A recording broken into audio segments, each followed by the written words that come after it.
Pinagpapatid ko ng kanyang puso. Medyo tabi-tabi na.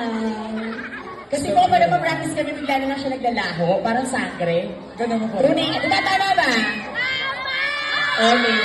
Right now, guys, just listen to... Okay, I'm sorry for that. I'm just going to choose our judge first. And listen very carefully for our judge. Kamusta naman, ate?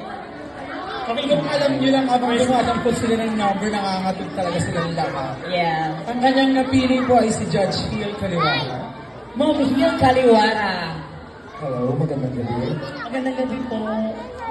Ito yung tanong ko, hindi ko na masyadong pahihirapan. At your age, ano ang purpose bakit natin ginagawa ang Miss Gay Legacy? Again, Siyempre, ano yung purpose natin bakit ginagawa natin ang Miss Gay Legacy? thank you po. Maraming salamat. So,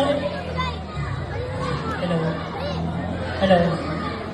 So, ang purpose po kung bakit natin ginagawa ang Miss Gay Legacy, una po, ipinapakita po ng mga sinauna kung gaano po sila naging competitive.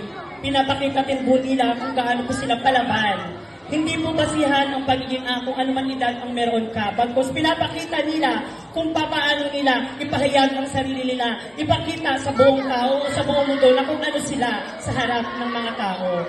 Alam naman po natin na ang pagiging LGBT, sa part ng LGBT ay mahirap.